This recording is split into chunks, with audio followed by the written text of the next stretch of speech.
रामायण देखते थे क्या आप? हाँ।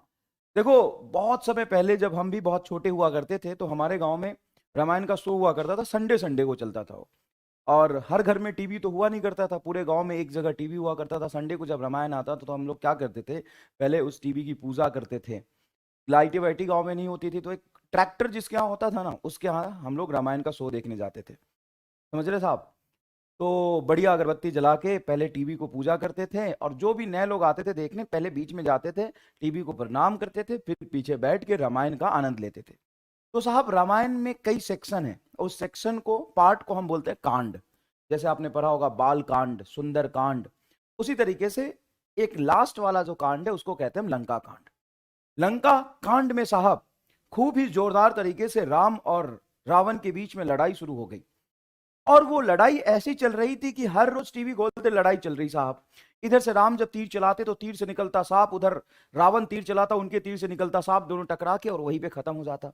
ना राम मार पा रहे थे रावण को, ना ही रावण मार पा रहा था राम को। बाल कांड देखा है? हाँ, बाल कांड चल रहा है तुम्हारा। तो लंका कांड की ये कहानी है। अंत में जब राम और रावण के बीच में बहुत ही जोरदार तरीके से लड़ाई चल रही थी, तो ना ही राम मार पा रहे थे रावण को और रावण मार पा रहे थे राम को। और ये लड़ाई बहुत लंबे समय तक चलते जा रही थी। दोनों ही पाले में बड़े ही डर का माहौल था।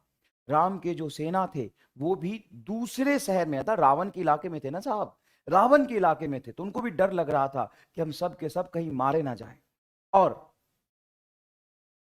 उधर लंका में भी बहुत ही भयंकर डर का माहौल था।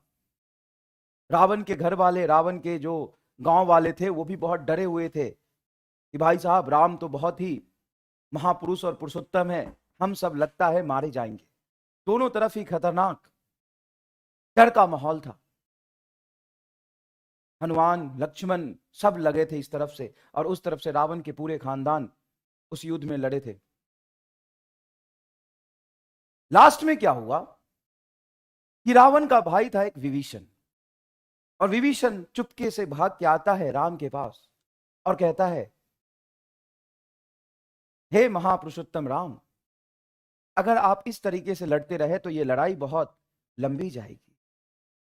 आप एक काम करिए, रावण की जो पूरी शक्ति है, जो पूरा सेंटर ऑफ मास है, वो रावण के नाभि में है ना। विभीषण ने कहा कि राम जी, कहीं भी तीर चलाने से रावण नहीं मरेगा, रावण को सीधा उसके सेंटर ऑफ मास पे मारिए। तो राम जी ने पूछा, विभीषण, ये सेंटर ऑफ मास क्या होता है? विभीषण ने कहा, राम के हैं 11 मुंडी, उसके बड़े बलशाली शरीर, उसके लंबे चौड़े हाथ और पैर, ये सारे जो डिस्ट्रीब्यूटेड है मास, इधर उधर उधर नीचे, इन सारे सारे का सारा मास को आप एक जगह पे कंसंट्रेटेड मान सकते हैं। एक स्पेशल पॉइंट पे सारे मास का कंसंट्रेशन है, और उसी मास को हम कहते हैं, उसी स्पेशल पॉइंट को हम कहते हैं सेंटर ऑफ मास। जहां पे पूरी पूरी की पूरी बॉडी का, पूरी की पूरी